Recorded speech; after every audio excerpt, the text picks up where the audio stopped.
On this episode of China Uncensored, there are some pretty shocking rumors about what's happening inside Chinese preschools. Let's just say this episode is not suitable for children. Welcome back to China Uncensored. I'm Chris Chappell. Over the past 40 years, China has seen stunning economic growth. And for some people in China's growing middle class, it can feel like everything is great. And there's absolutely no downside to living in a country where they're allowed to make money as long as they keep their mouths shut on politics. I mean, does politics really affect our lives? So it comes as a shock to many in the middle class that the same authoritarian regime that's okay with arresting anyone who speaks out and savagely torturing Falun Gong practitioners is also okay with letting horrible things happen to people they love, like their children. I take you now to the RYB Kindergarten and Daycare in Beijing, an expensive school targeting upper middle class families. According to the school motto, it's where children take their first step to a colorful life.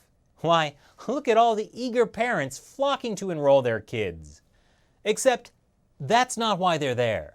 They're protesting. Police are investigating allegations of horrific abuse that went on inside. The youngest victims, only 3 years old. Parents are accusing teachers and staff at RYB Kindergarten of sexually abusing their children, making them stand naked as punishment, stabbing them with needles, or making them swallow suspicious white pills. Wow. And when I was in kindergarten, I complained about nap time. After hearing from other parents, I asked my child. My child said they take 2 white pills after lunch every day. They go to sleep after taking the pills. I wish I could say that was the worst of it. But besides those accusations, the most troubling accusation comes from the mother of a 3-year-old who spoke with Tencent News. The parent says that her child told her that kids at the kindergarten were given regular health checkups by an uncle and grandpa doctor in which they were made to stand naked while one of the doctors was nude as well. Wow, that makes Harvey Weinstein seem practically like a normal sexual predator.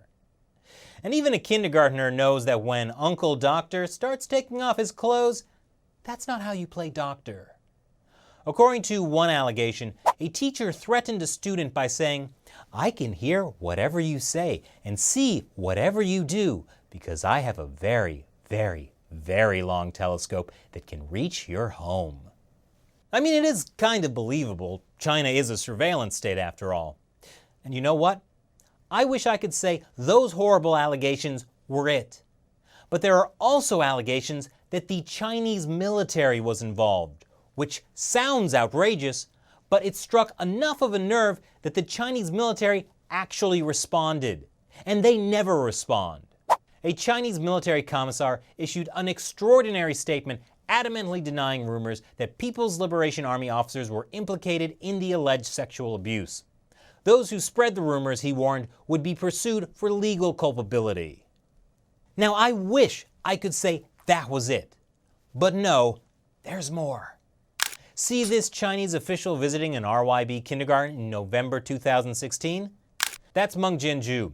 He was China's top security chief and a powerful member of former Chinese leader Jiang Zemin's political faction, which opposes current Chinese leader Xi Jinping. Meng Jianzhu had praised RYB education, and there are even rumors he may have even profited from it somehow. So there are rumors floating around that all the negative publicity about RYB is actually part of a strategic political takedown of Meng Jianzhu, and that it's tied to high-level CCP power struggles. But even that's not all of it, because authorities have reacted to all of this by, you guessed it, telling the media to cover it up. As if that would make the problem disappear. Really? If you can't see it, it doesn't exist? I think someone needs to go back to kindergarten. But there's a silver lining to all the sharp needles. At least authorities have arrested 2 people in the scandal. Wait, what's that, Shelley? Oh, okay. Apparently, one woman who was arrested was not some teacher accused of stabbing her students with needles, force-feeding them pills, or making them play doctor.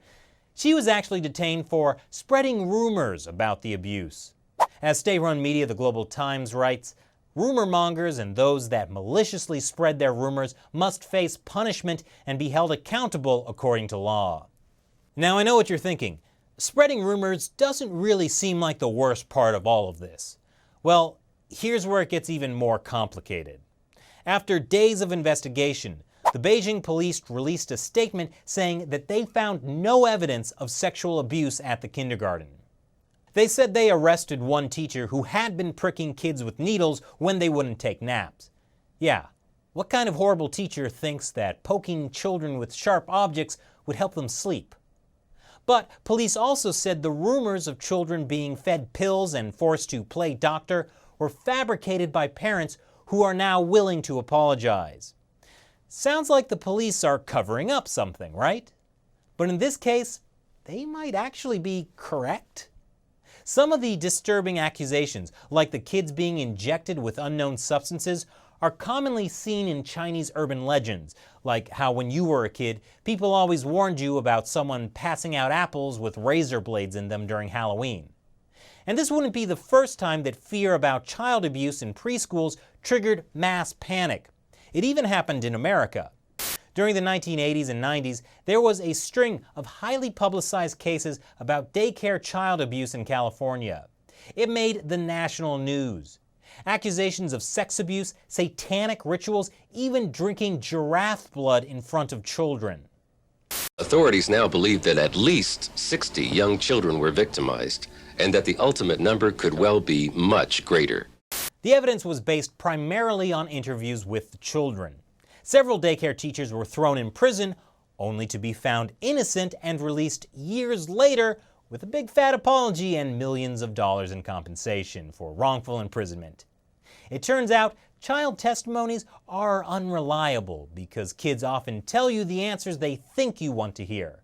I mean, adults do that too, I guess. But when bad stuff might be happening to your kids, you freak out. It's what you do. Which is why, when it comes to RYB education in China, even a seed of truth can quickly snowball into mass hysteria. And some of the accusations are apparently true. The needle stabbing part, for example. I mean, there's photos of the needle marks. And this is not the first time scandal has hit RYB. RYB Education operates 1,800 kindergartens and daycares across China. It's worth over $750 million. It's also listed on the New York Stock Exchange. And as they say, mo money, mo problems with rampant child abuse. In 2015, 4 teachers at an RYB Education kindergarten in Siping, northeast China, were charged with using sewing needles to jab more than 20 children on their heads, mouths, and limbs. Okay, seriously, what is it with the sewing needles? And earlier this year, at another RYB Education kindergarten, a teacher was caught on video kicking a child. So there's already widespread public sentiment that something might be wrong at RYB Education. But with some of the more recent accusations, the evidence is harder to find.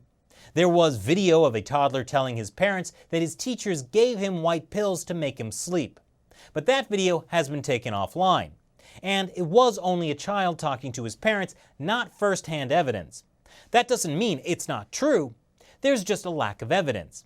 And the allegations of sexual abuse at this point are also still just allegations, ones that police are now dismissing. Police say that independent doctors found no physical evidence of sexual abuse in the kids. And according to state-run media, the police checked the 113-hour-long recovered surveillance footage and didn't find any evidence of anyone committing child sexual abuse. Of course, I don't exactly trust state-run media, and neither do a lot of people in China. And that is exactly the problem. Under the Communist Party, authorities have covered up so many scandals for so long and issued so many censorship directives that Chinese citizens are a little skeptical when reporting on an issue is suddenly squashed and any online discussion is heavily censored.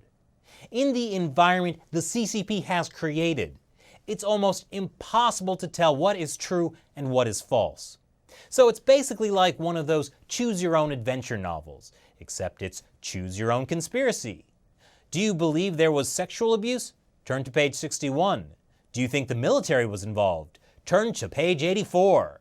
Did this involve high-level power struggles within the CCP? Go directly to jail.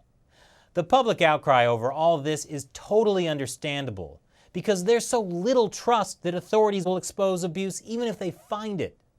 Since the story became public, the Ministry of Education has vowed to put an inspector in every kindergarten in Beijing, plus launch a much larger investigation.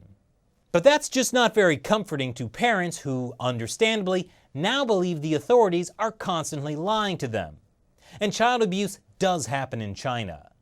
Since 2010, news media and internet sites have reported more than 60 such cases of physical abuse at Chinese kindergartens and child care facilities. State-run Xinhua has reported 968 cases of sexual abuse against children were recorded nationwide between 2013 and 2015, involving at least 1,790 children, with many remaining unreported. In 2013, the LA Times reported that in just 3 weeks, 9 cases of sexual abuse in Chinese schools involving more than 30 children have brought the neglected crime to light. And while those reports also caused outrage at the time, a lot of those cases happened to poor people.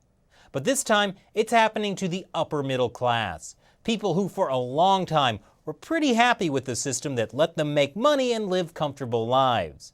And there's a widespread belief that if anyone gets in trouble with the authorities, well, it's because they did something wrong. Just keep your head down and trust the system. But now, there are rumors of terrible things happening to their own children. Authorities tell them they're investigating, but the parents think they're covering it up. And maybe they are. It's impossible to know. And who can they turn to now? This is what the CCP system of censorship and control does to society. The question is this scandal enough to actually affect their rule? Or will it all blow over next week?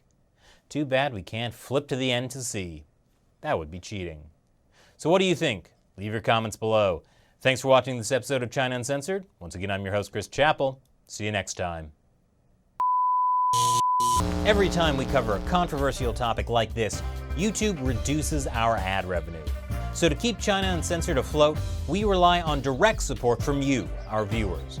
Please click the orange button to visit Patreon, where you can pledge $1 or more per episode, and you'll get some cool rewards too. Go there now and support China Uncensored. Thank you.